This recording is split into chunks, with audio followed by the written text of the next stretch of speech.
বলিউডের ego hurt করে দিয়েছে ভাই আল্লু অর্জুন।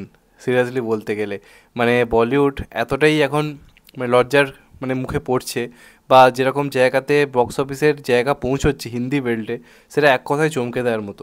ভয়ঙ্কর ভয়ঙ্কর ব্যাপার ঘটাচ্ছে পুষ্পা টু, সেটা তো আগেও বলেছিলাম। এবং একটা জিনিস আপনারা লক্ষ্য করে দেখবেন, এই যে হিন্দির যে বক্স অফিস নিয়ে কথা হয়, সেটা বরাবরই আধিপত্য কিন্তু বলিউডেরই ছিল। হিন্দি মার্কেটে বলিউডের ধারে কাছে কেউ কোনো না টিকতে পেরেছে না টিকতে পারেনি। বা আগে আমি যদি 2010, 11, 12 যদি টাইম বলি, সলমান খান 300 কোটি রেকর্ড করেছে, তারপর আমির খান সেই রেকর্ডটাকে আরও উচ্চ পর্যায়ে নিয়ে গেছে। এরকম ঘটনা তো বহুদিন ধরে ঘটেছে।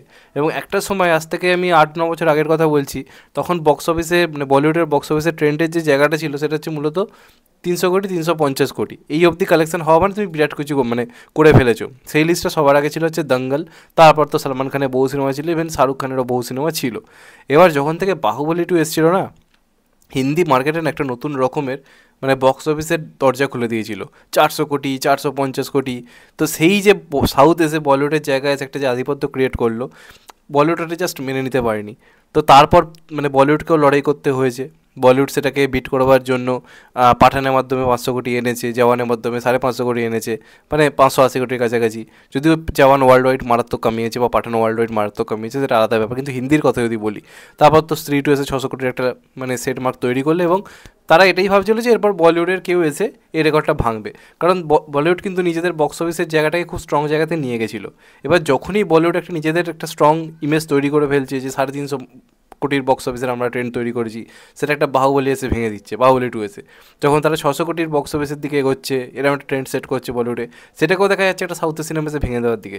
পুষ্পা 2 এর কথা বলছি। তার মানে কতটা ইগো হার্ট হচ্ছে বুঝতে পারছো বলিউডের। এখন পুষ্পা 2 যে ট্রেন্ডটা সেট করতে চলেছে, এটা যদি না ইন ফিউচার বলিউডের কোনো সিনেমা না ভাঙতে পারে, বা যদি আমরা দেখি সাউথেরই কেউ ভাঙছে, বলিউড কিন্তু লজ্জার মুখে পড়ে যাবে। কারণ অন্য একটা ভাষার সিনেমা হিন্দি ডাব হয়ে এসে তাদের রেকর্ডের 12টা 5 বাজিয়ে দিয়ে চলে যাচ্ছে।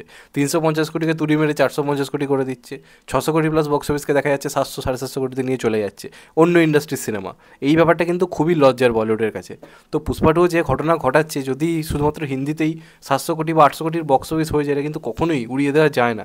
এবং সেটাকে লড়াই করার মতো সিনেমা এই মুহূর্তেরই কী আসছে, আমারও মাথা কিন্তু মানে কল্পনা করা খুব ডিফিকাল্ট, যে এই যে বক্স অফিসটা হিন্দি বেল্টে হতে চলেছে, যেভাবে এগোচ্ছে, তো 750 কোটি 800 কোটি কোনো ব্যাপারই নয়। শুধুমাত্র আমি হিন্দির কথা বলছি, কারণ এই সোমবার মঙ্গলবার যে রেঞ্জে কালেকশন এসছে না, মানে ফেটে হাতে চলে আসবে।